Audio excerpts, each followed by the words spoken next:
Hi, this is Aaron. We'll get to today's Free Thoughts episode in just a second. But first, I wanted to let you all know that we've just launched a brand new, redesigned Libertarianism.org. We've made it a lot easier to find whatever you're looking for, whether it's introductory materials or deep dives into particular topics within the libertarian tradition. I think you'll really like it, so if you haven't already, head on over to Libertarianism.org and check it out. And with that, back to Free Thoughts.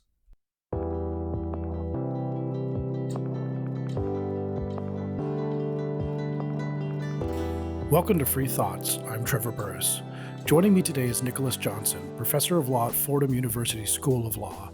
He is the co-author of the leading casebook on the Second Amendment, Firearms Law, and the Second Amendment, and author of Negroes and the Gun. Welcome to Free Thoughts, Nick. Thank you for having me. Glad to be here. Given the charged times that we live in, which are even more charged than when this book came out 6 years ago, I'd like to first ask, why use the word Negroes in the title?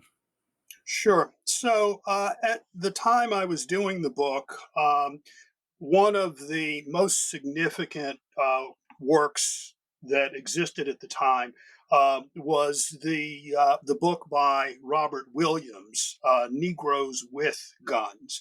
And people who know that book and who know this story will appreciate the significance of Williams and Williams' writing in the context of my broader project. So the title, obviously, something I consulted with the publisher about, and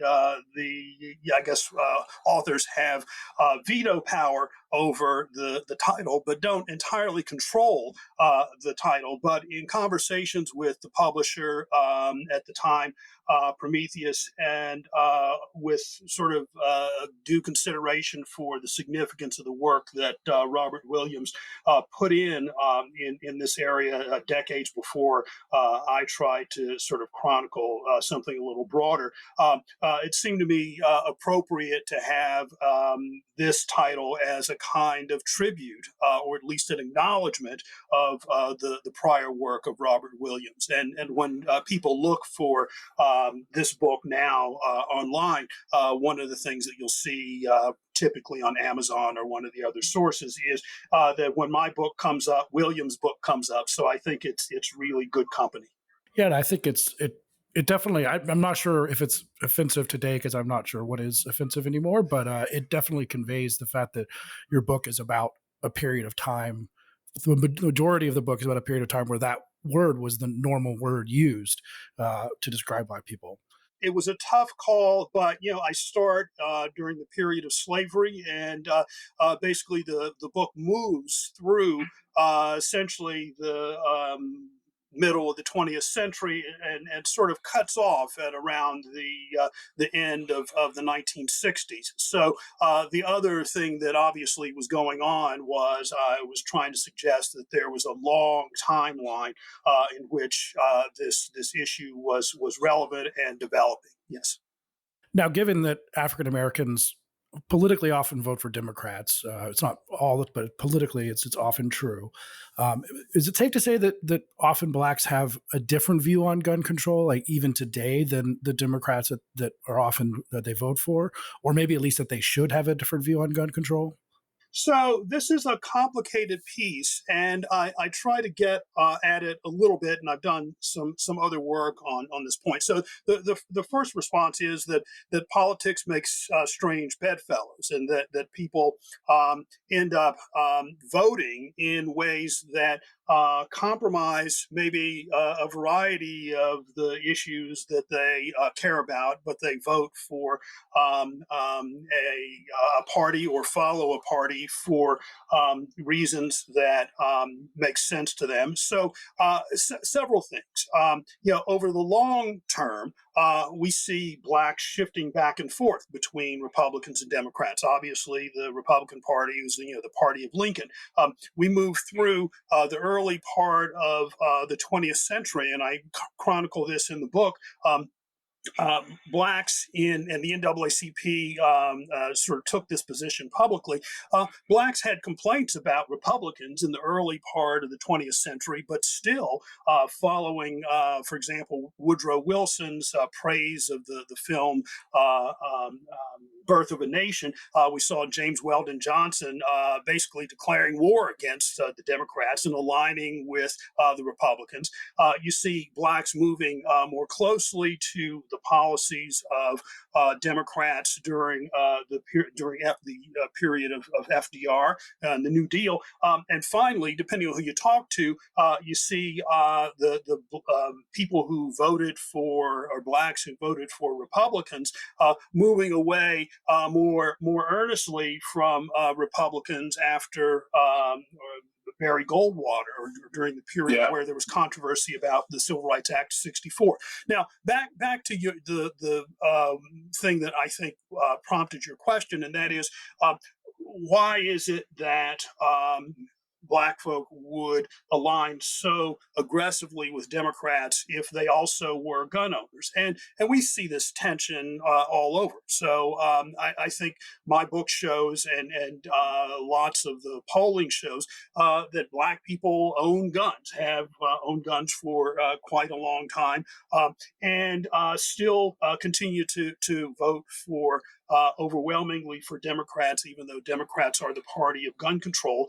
And I mean, you see similar tensions, though, between sort of the Democratic Party platform and the Black church, for example. So you'll find lots of socially conservative views coming out of lots of Black churches, but that doesn't stop Black folk, I think, generally from deciding that they're going to vote overwhelmingly for Democrats, on the view that I think that Democrats are, at least in the near term, better on broader civil rights questions and maybe some social and economic issues that that people have concerns about. And the other, I guess, the last piece of this is that as you started to get the development of a more robust Black political class, that group aligned with Democrats and found a sort of comfortable home, I think, with Democrats. And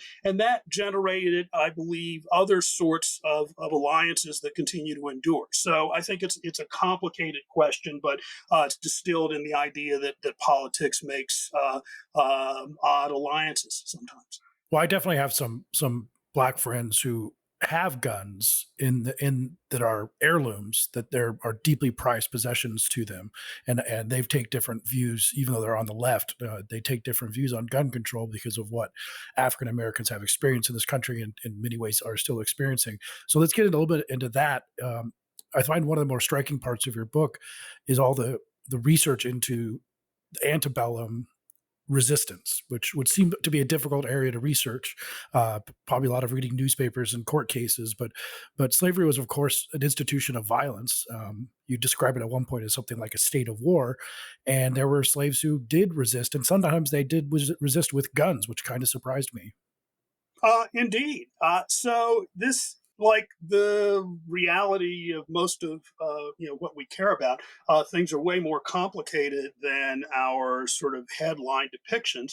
And I did, in fact, at one point in the book, talk about the idea of slavery as a state of war, and I was trying to distinguish between that and what we saw later in this broad tradition, which was the people in the leadership and the grassroots trying to make a distinction between political violence, which they were committed to avoiding, versus, on the other hand, private self-defense, including armed self-defense, which was just a crucial resource and was continuously endorsed as legitimate. But in the period now that occurs and begins to develop after the Civil War. But prior to the Civil War, activists like Frederick Douglass and many others who are more obscure names basically considered slavery to be a state of war, and they were talking about this in a variety of contexts. So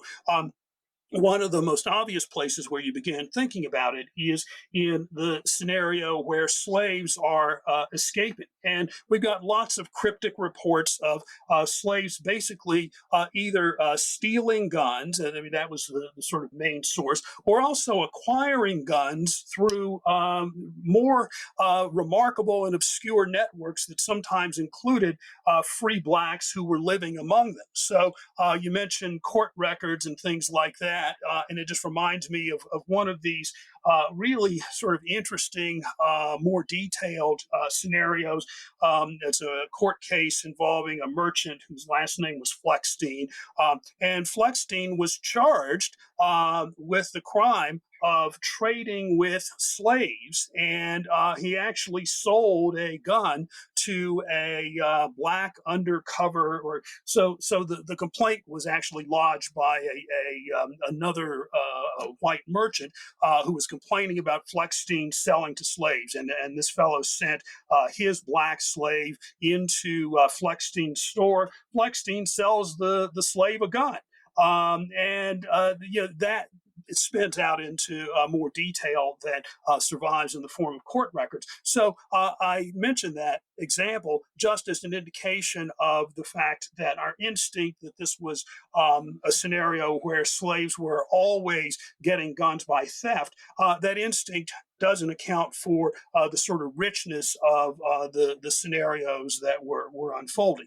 Now, the Fleckstein case, I think, is unusual, but we've got lots of other scenarios where we see slave escapes involving slaves who, one way or another, managed to get access to firearms.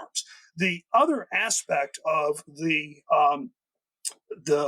sort of gun culture during the same period really unfolds in more detail in the border states, where you had then escaped slaves, but also slave catchers. So this dynamic, this back and forth between slave catchers and fugitive slaves, generates another scenario where there is a clear need for self-defense, where there is a kind of continuing contests, low-level battles going on between slave catchers and escaped fugitive slaves. And oftentimes the fugitive slaves were aided by white abolitionists or helpers who in many instances were the sources of the firearms that the fugitive slaves were deploying. And the book chronicles a variety of these scenarios where essentially slaves were being armed by white allies, abolitionists. We've got scenarios in Washington, D.C., where two fugitives were aided by a white congressman, end up in a shootout with local authorities. Lots of examples in the border states, and in one of the big volumes from the period that chronicles the Underground Railroad, we see a variety of these scenarios unfolding where slave catchers are coming. As this is the middle of from 1840 basically to the beginning, or 1830 through the beginning of the Civil War. Lots of good documentation suggesting that slaves on the run were coming sometimes with arms, and certainly by the time they got to free territory, were managing to get their hands on firearms, with the recognition that they might have to fight off slave catchers who were in pursuit. Now, one of the characters, one of the figures in your book, and of course one of the important figures in American history, was Frederick Douglass, who began as a slave named Bailey. And of course, he writes about in his autobiography his experience, physically altercation with a slave driver. After he got out of slavery, what was his position on guns and what Black folks should do regarding guns and resistance to slavery? Sure. So Douglass evolves, and he starts under the influence and tutelage of pacifist abolitionists. but as he develops, becomes a sort of more independent thinker, he, to the chagrin of I think some of those who were his early sponsors, he becomes much more, I guess we would say, militant on this point. And so there are a variety of, one of the most famous quotes from Douglass is something like, a good revolver is the best response to the slave catcher. And here he's talking about, or laying criticism on the second fugitive slave law, which allow, there's lots of detail about this in the book. But Douglass is advocating that escaped slaves and free people, both North and South, should defend themselves against the sort of inherent violence of the era, and by referencing the revolver, it's significant to appreciate both the time and the way that the technology was evolving.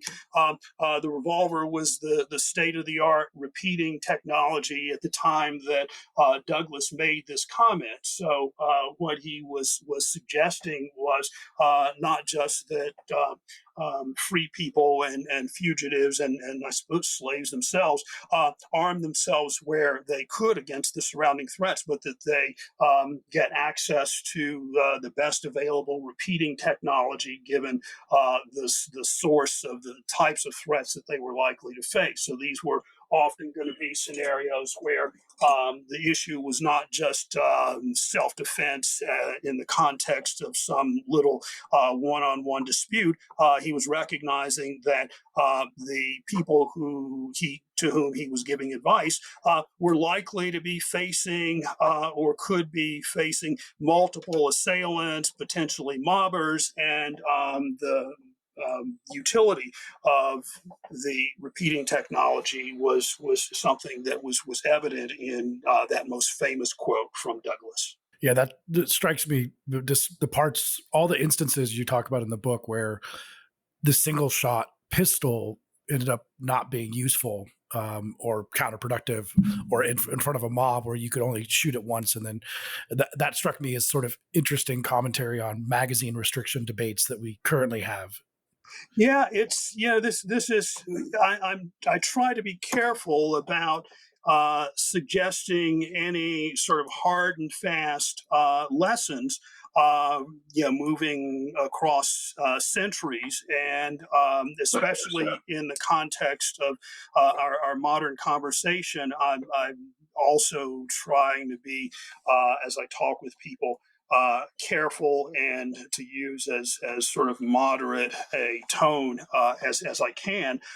Now, with that preface, I think it is clear that the concerns that Douglass was talking about went beyond just the worry about the single assailant, and the book is filled with scenarios where you've got outnumbered individuals. You've got a scenario where people are facing mobs, and you see this story. I mean, your observation rings true, not just in the context of the sort of problems and issues and violence that Frederick Douglass was talking about, but we see the same theme running through the commentary and observations of Ida B. Wells, who urged famously that the Winchester rifle deserves a place of honor in every Black home. And we see similar sorts of concerns moving forward into the my screen just went off, and I'm sorry. So moving forward into the 20th century, and we've got a similar set of concerns that appear in the Ocean Suite case, and moving into the modern civil rights era, where you see stalwarts of the Black community deploying multi-shot technology again against mobbers and night riders and other sorts of terrorist activity. Well, you point out in a footnote someone who influenced both of us, Don Cates, who is sort of one of the doyens of Second Amendment scholarship, lifelong, very dyed-in-the-wool civil rights activist, and that's where he learned about the way he told it to me, and I think to you too. That's where he learned about the value of a gun, and he traveled when he was in the South in the '60s with 3 guns because of those kind of concerns. So I'm glad that you mentioned Don Cates. I was talking with someone about him recently. He died. Wonderful man. Wonderful man. He died recently. He was one of the first people who sort of embraced my scholarship as I was sort of moving around in the early stages, trying to gain my footing in this work. And Don Cates, he's it's too bad that one doesn't have a photograph of him. He was about 5'3". We affectionately over time started calling him Papa Smurf because he was bearded and had a kind of gruff disposition, but ultimately was a incredibly kind, incredibly intelligent man whose work on the Second Amendment began, as you said, um, with work that he was doing as a law student. He was, I think, still at Yale Law School, spent the summer working for William Kunstler in North Carolina, representing a series of Black plaintiffs who were pushing for the sort of fulfillment of a variety of the statutory initiatives that were supposedly ushering in civil rights.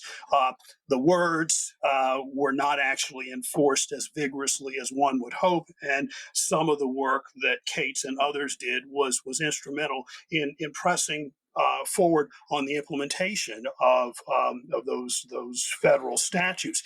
And Don tells or would tell in lots of detail how he was agnostic on the question of firearms until he got into a community representing mainly Black plaintiffs, where it was quite clear that reliance on the state for private or for personal security was just an absurdity. And the idea that he carried not one but 3 guns was, in his telling, and yeah, I've heard from I've spent or did spend had the pleasure of spending good amounts of time with Don over the years, and he commented on papers. And when I was working on this book, I talked with him again in detail, and his comment about multiple firearms was just a reflection that sometimes he would get to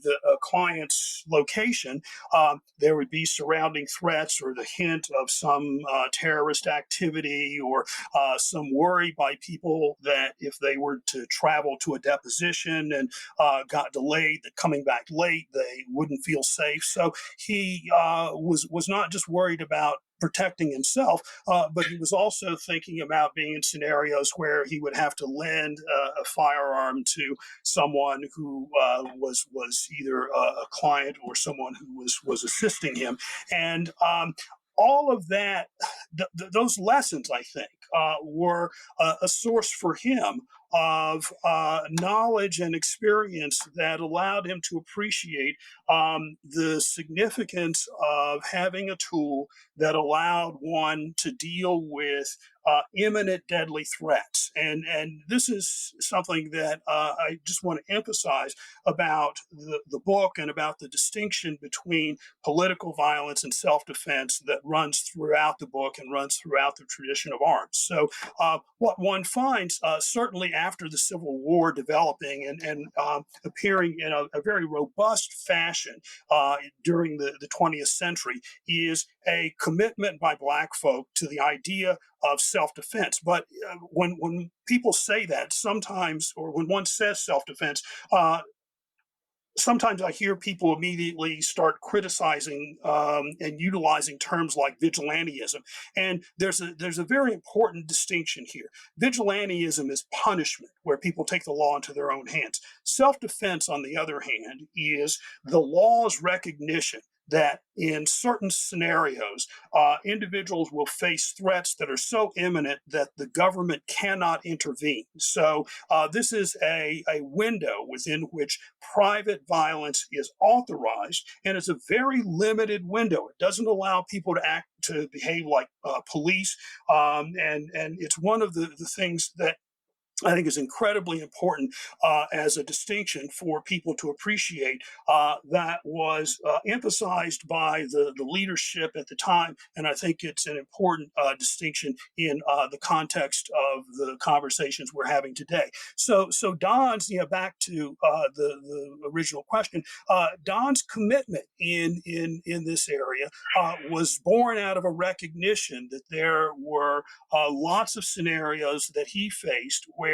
relying on the state not only was impractical because you were in a rural area where police could not arrive, police couldn't even be called. You're dealing with people out in the country who didn't have telephones, and beyond that, there were scenarios where the state itself was a threat, was a menace, and those two situations generate for us a recognition of the need for individuals to have a tool to deal with those scenarios where they're facing that kind of threat that the government is not prepared to deal with on their behalf. Yes, in my conversations with Don, it also got me thinking about what Thurgood Marshall would maybe have decided if he would have decided Heller, because Thurgood Marshall experienced something very similar when he was going around the South defending black men accused of rape and other spurious charges, that he had to be armed and he had to have armed people around him to even do that. Well, so Thurgood Marshall it's almost a name anyone of significance during that period, and there's some reference to this issue. So the stories about Thurgood Marshall, there are probably 4 or 5 instances in the book. One of the best, most indicative ones, I think, is actually it's about Marshall, but the quote comes from Judge Constance Baker Motley, who eventually rose to be a judge on the Second Circuit Court of Appeals. And Motley talks about how when she and Thurgood were litigating one of the desegregation cases, they stayed at the home of a fellow local NAACP official named Arthur Shores, and that that surrounding Shores' home and in his garage were scores of men armed with rifles and pistols, and that Motley and Thurgood Marshall received an armed escort to and from the courthouse on basically a daily basis, because they had been obviously threatened. They were staying at Shore's house because there were no hotels that they were allowed to stay in. And the significance of that story is that it's repeated in a variety of scenarios. During the Emmett Till trial, we see similar stories surrounding the Mississippi Delta activist T.R.M. Howard, and lots of references to the fact that the investigations that went forward during that period could not have occurred had it not been for Howard. And Howard was prodigiously armed, as were most of the men, his neighbors in the surrounding community. Yeah, it's fascinating that I bring this up a lot in going from, let's just say after the Civil War. So slavery is, of course, an institution of violence, but from Reconstruction up through the 60s into the 70s in the South, in many instances, there was great fear, especially if you were working in the causes that we're talking about. And that's the kind of fear of tyranny that's interesting, because people often make fun of Second Amendment advocates who say, the Second Amendment is partially about resisting the government. They say, oh, well, you could never resist the United States military, like one person is going to stand off against the military. But that's not the point. It's what the experience, especially of African Americans, for 100 years of living in a situation where they had a reason to fear the government. Well, I recently have still got it in draft, but I've got a piece that I've been working on. And one of the things that I try to do, again, with using as it's hard to use calm language and to be reserved talking about violence, obviously. But one of the things that I say is that in the search for tyranny that some people sort of scoff at. What we find in the experience of Black folk over the period from Reconstruction through certainly the 1960s, and we could move forward in terms of that timeline, I think, as well. To date, to some extent, yeah. But so this is small scale tyranny. This is people who have a reason to worry about how the power of government is being utilized against them at either the state or the local level.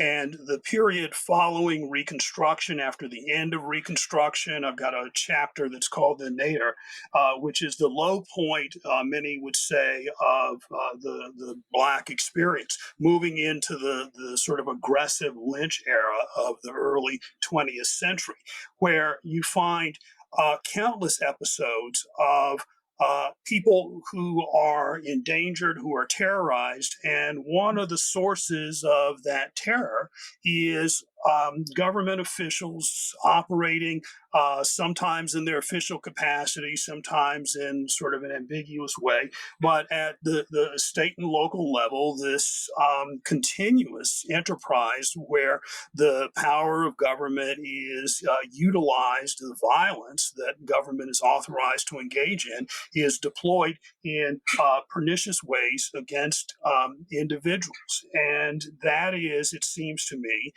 a better example of the sort of tyranny that any civil libertarian would worry about than anything that occurred in the 1780s. Or so I know we have this conversation at the root of the Second Amendment debate, and people conjure up images of redcoats and Tea Party vandalism, but the sort of low grade continuous abuse of government power that has been deployed against Blacks over a good part of our history strikes me as a set of indicators and suggestion of tyranny that people should, if they're thinking about this question, give more consideration. It is a different image of the sort of tyranny story. And the next part of it is often when people have this conversation about the lack of utility of firearms against the government, there was some politician recently who said, well, the government's got nukes and all you have is your rifle. And that trivializes what I think is a much more important aspect to the debate. And that is that in lots of the stories that we see, certainly as you move through the latter part of the 19th century, through the middle of the 20th century, it is not as if armed Blacks are engaged in some kind of pseudo red coat activity and achieving political goals using violence. The importance of the guns that are deployed by people in many of these stories to deal with the scenarios of tyranny is that they simply allow people to survive the next day, the next week, and hopefully get themselves to a point where they can deploy the tools of politics and democracy to try and protect themselves and move on to a better spot. And that's the ideal. That is, so if you're facing again this kind of imminent abuse of government power, you need to get out of that situation. And sometimes, and many times, we see in the stories that I try to chronicle, black plaintiffs in litigation have this prior story where they ended up fighting off some abusive government actor, and they finally, at long last, get vindication. But to get that vindication, you got to survive through the immediate attack. Mm-hmm. Well, and that's the interesting thing too about the current crisis, of which there's at least two we're experiencing: protests against police violence, which is a long-standing thing against African Americans in particular, and of course the pandemic. And I had many friends contact me, at least three, who are generally anti-gun, to ask me about what gun they should purchase in a time of uncertainty about what the government can do, will do to you, and whether or not you can protect yourself from possibly other citizens. And that's, again, I said to them many times, this is how especially African Americans felt for a long, long time, especially in the South. And it's not the same thing being in a pandemic and in this unrest, but that moment that you feel that maybe the cops won't protect you, or maybe something may be worth protecting, is the moment where you say a gun isn't so bad anymore. And I want to go back again to Reconstruction, because you mentioned this, so it was the nadir, and it absolutely was. How does the 14th Amendment and what we learned about the sort of debates over the 14th Amendment, how does that sort of reconceptualize or inform our view of the Second Amendment and what it means? So there's a rich scholarship about the 14th Amendment. There's a rich scholarship about covering the original intent of the Second Amendment, and just in terms of the timeline. So the Second Amendment is a creation of the 18th century. So we get a Constitution in 1787, we get a Bill of Rights in 1789, and then we move basically almost another century before we encounter the 14th Amendment. And just to summarize what I think is the general view, I'll try to be objective about this. I've been involved and done some of the scholarships, so I want to try not to give short shrift to people who in the details will disagree with me. But in the Heller case, we saw the court coming to the conclusion that the aim of the Second Amendment was to protect an individual right, but we got this language that some will say is a sort of riddle, and the language talks a lot of, has this militia prefatory clause, and so there's no doubt that conversations about the federal power over the militia appear in the debates about the Constitution, and that whole 17th century conversation has more of a militia cast to it. By the time you get to the 14th Amendment, what we find there is some of the strongest historical evidence of the intention or the aim of the framers and the ratifiers. And when I say ratifiers, I should use an asterisk, because many will argue that the Southern states were coerced into ratifying the 14th Amendment. And that's a separate story. But as one looks at the evolution of the 14th Amendment, it comes out of a set of concerns that the freedmen, once the war was over, were being essentially abused, and through the mechanisms of the black codes and administration of the law by the former Confederate states, and that the responses to that abuse were at least threefold. So one is the development of the Freedmen's Bureau through the Freedmen's Bureau Act, the other is Civil Rights Act of 1866, and then finally the 14th Amendment. So as you look at the details of the Freedmen's Bureau Act, it explicitly talks about one of the aims being to protect the freedmen in the exercise of their constitutional rights, including, and I talk about this explicitly in the book, the right to keep and bear arms. This was not talking about militias. This was a recognition that the freedmen needed firearms to defend themselves against racist terrorism and against the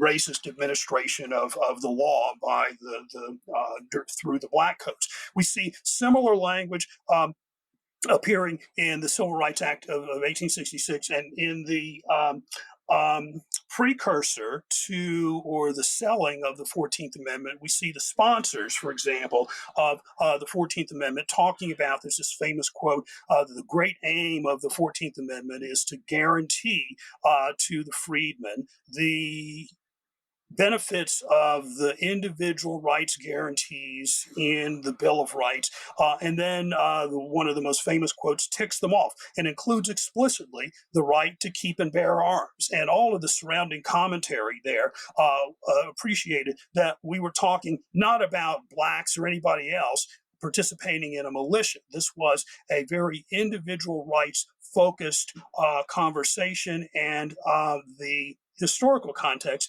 makes it quite clear why the right to arms was essential to be protected, because we had people who previously were slaves now in the same environment dealing with individuals who were chafing under a result that transformed the status of these now free people. And violence was imminent violence that the state either could not or would not deal with, was a daily sort of concern for that group. Well, in some sense, you could actually argue that the first KKK was partially a gun control organization, correct? Oh, absolutely. The black codes were so these were explicit these were laws passed in a quasi-legitimate way that were explicitly racist. So the idea was that if you're going to dominate a people, if you're going to re-enslave them in another form, you have to disarm them in order to ensure that they can't fight back. And this was obviously a greater concern after the Civil War, because you had black men who had served as soldiers, who brought back many of them got their service weapons. Blacks in the general population had now greater access to firearms, so they were less easily intimidated. And one of the aims of the renewed attempt at subjugation was to disarm this group. So when people talk about, there are several articles, scholarly articles out there that track what some of the authors call the racist roots of gun control. But what they're talking about is this era where one finds in the post-war South a variety of state laws that had the aim, basically, of disarming black people. And as we move forward from that period into the early 20th century, all the way up through the 1960s, we see other more subtle renditions of a similar kind of thing. So what we're talking about after the Civil War, prior to the 14th Amendment, were these de jure, these formally racist statutes. What happens as time goes on is that we see racially neutral laws being implemented, or that nominally apply to everyone, gun control standards that supposedly apply to the entire population. But as a matter of practice, many of those in the South were administered against blacks in an overtly racist way. And that's sort of, we see that some of those are left around today in the form of what are called May issue laws that determine whether or not you can carry a gun based on the subjective determination of a sheriff, for example. Those were used widely to disarm African Americans, correct? And yes, and so we've got good evidence of that I talk about some of this, good evidence of that in the 1950s, 1960s, as you move into the 1970s, and the research here gets slipperier. As you move into the 1970s, 1980s, you see similar sorts of criticisms. And one source of that criticism is the impulse for the scenario that we find ourselves in today, that is where most states have adopted shall issue concealed carry. But the shall issue concealed carry movement, according to scholarship that I think is sound, was prompted. Was prompted in part by complaints that the complaints that the discretionary issue process was dominated by what I'll call cronyism. And so when I said that the research gets slipperier, if one looked at the results of the discretionary carry regimes, what one found was that the population of people who had been granted permits to carry firearms was a population that looked like the sheriff's office. That is, it was mainly white males. It was privileged white males. It seemed as if the denials were concentrated among women and outsiders. So it was another situation where the results looked discriminatory. It's harder to find the smoking gun, harder to say that there was an overtly racist kind of agenda. So the researchers who have looked at this piece have talked about this as, or talked about the discretionary permitting system as a kind of male-dominated, crony favoring scenario. And that was a kind of criticism that gave fuel to the development of the shall issue movement, which has resulted in what we find today, where in the overwhelming majority of U.S. states, if one can lawfully own a firearm, one also can get a permit to carry. And in the few places where the discretionary system still applies, there was certainly a period, for example, in New York City, where the list of people who were granted permits to carry was notoriously filled with privileged folks. So basically, if you were rich or if you were an insider, that is, people who could already afford private security. But if you were an ordinary person whose life was made dangerous by any number of circumstances, you were deemed to be outside the realm of someone who could be granted a carry license.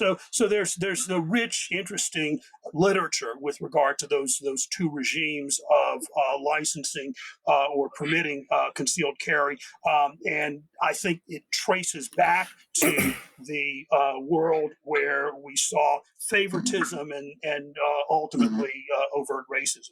Yeah, rereading your book, because I did read it 6 years ago, but rereading it in light of the current situation I've already mentioned, unrest, protests about police violence, and a pandemic, it struck me that in some sense, there's a sense that, to use the parlance of our times, gun control is white privilege, or at least it's the privilege to believe that you're protected by other forces to the point that you don't have to protect yourself, is something that white people take for granted.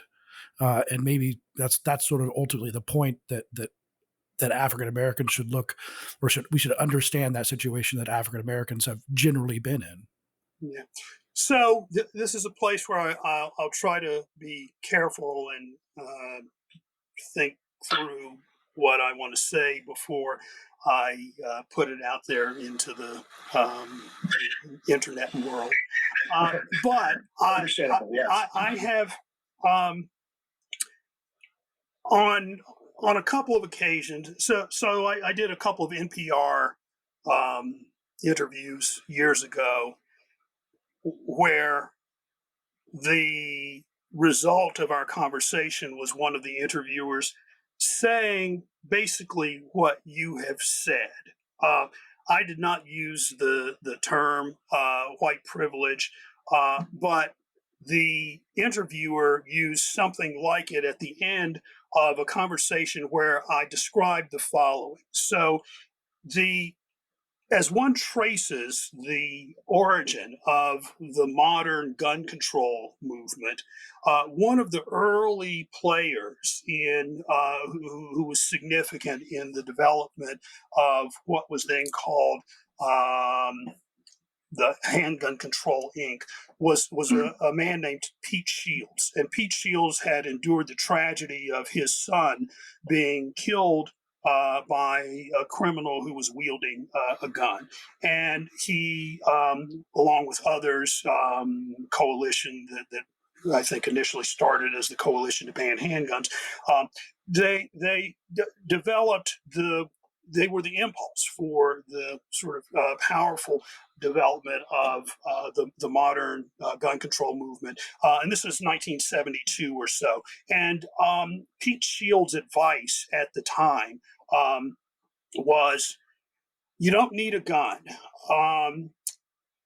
If you have an altercation, just give them what they want or run. And in 1994 or so, I was writing one of my first pieces of work in this area. One of the things that I said, and nobody was using the term white privilege at the time, one of the things that I said was, well, what if they want you dead or maimed? And what I was trying to conjure up was a kind of spectrum of threats.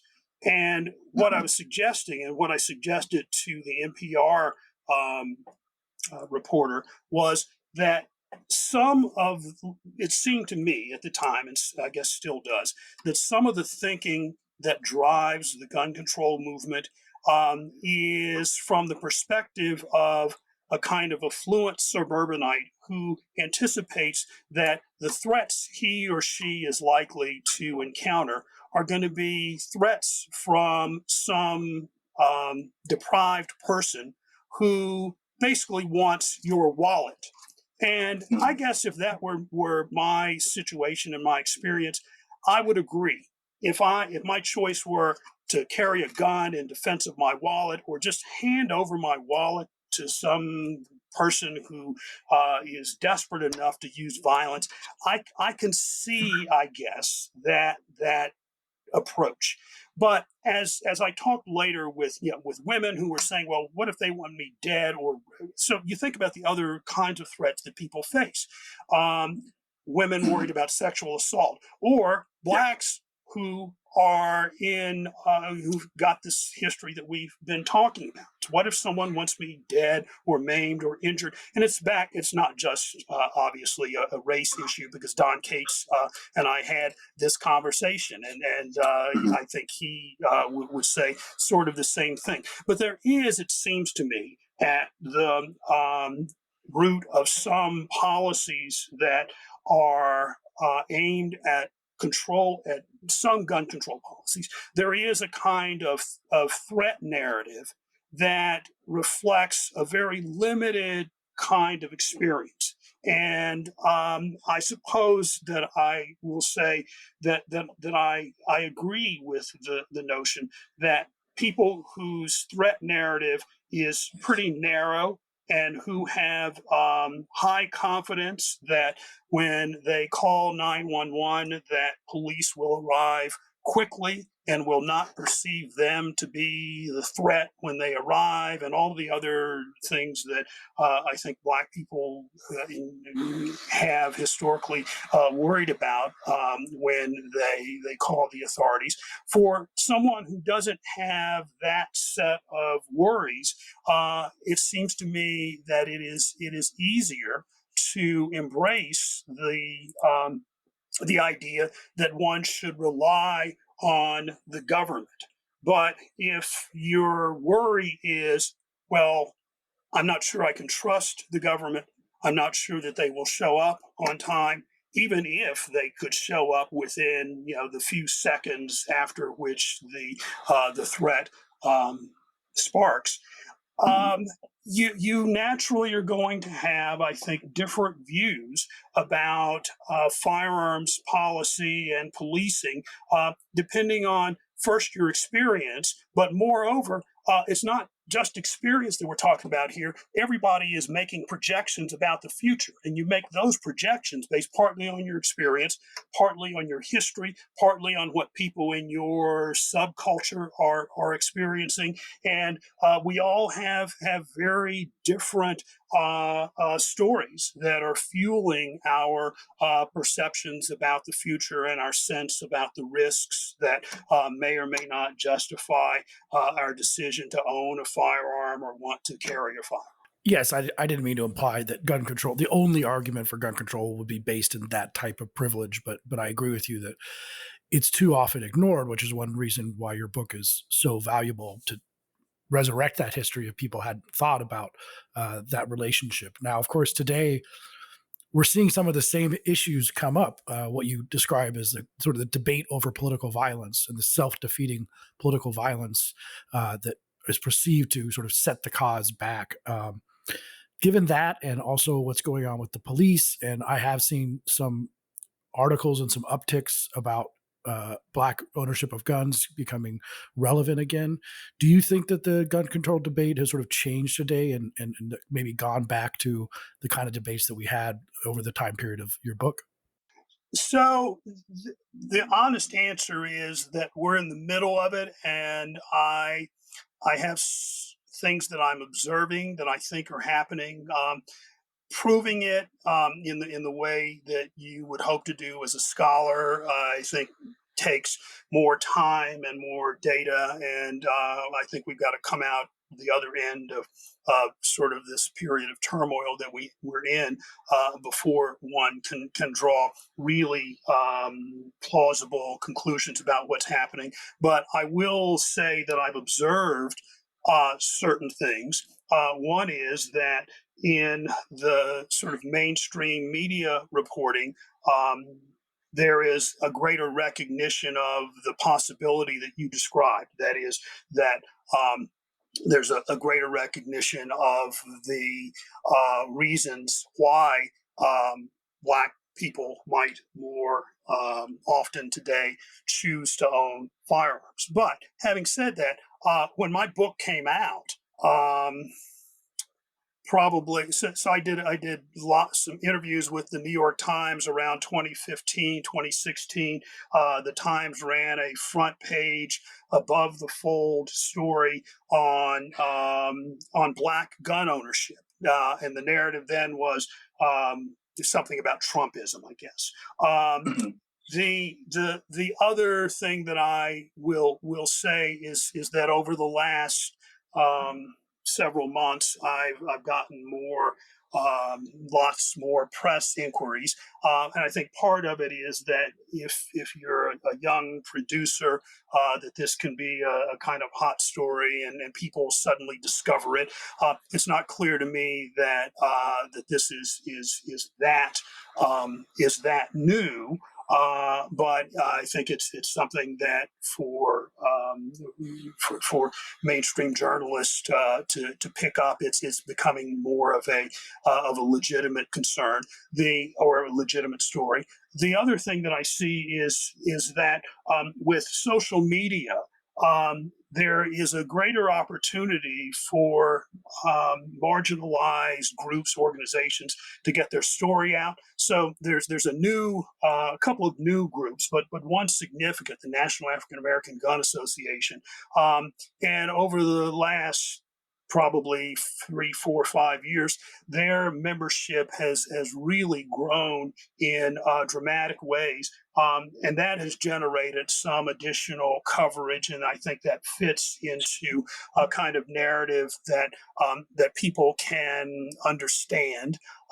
So I'm rambling about it because I think there are a variety of inputs that are affecting the answer to your question, and we're sort of in the middle of it, and I'm right now sort of up in the air about whether something really new is happening or whether we're just better at communicating. It's easier for Black gun owners to get together and say. So years ago, I was talking with Roy Ennis, who was famously pro-gun, and we were on some dais basically talking about the same thing. And he looked over at me at the beginning of his speech and said, well, this is great. I was feeling like the Lone Ranger for a while. And what he was talking about was how for a fairly long period, it was difficult to find Black leaders or scholars or anyone who would say sort of pro-gun things in a public way. And I've been doing this work for about 25 years, and certainly in the early stages of it, people would colleagues and other scholars would look at me with curiosity, wondering what's going on here. And it really wasn't until I did the precursor, the scholarly precursor to Negroes and the Gun, that I laid it out fully. I mean, I talked about the worry of trusting the state in vague terms, and in my early scholarship did not really want to make this sort of entirely race-driven kind of commentary. The race commentary has been very powerful, though, and I think, to circle back to your actual question, I think we're in a place where people are thinking harder and more empathetically about the set of concerns that their fellow citizens have, and how that translates into policy positions, including policy positions on the question of gun control. So I think we're at a spot where the receptivity to the kind of story that appears in Negroes and the Gun, and the kind of story that fuels the development of the National African American Gun Association, and a whole host of other online groups whose numbers I can't really gauge. I think people appreciate that more so now, because the examples of the different threat scenarios that might fuel different kinds of positions on firearms policies, those examples are appearing on their news feed, appearing on their Facebook page. So I think there's something about where we are now that makes this a very keen moment for the development of this conversation.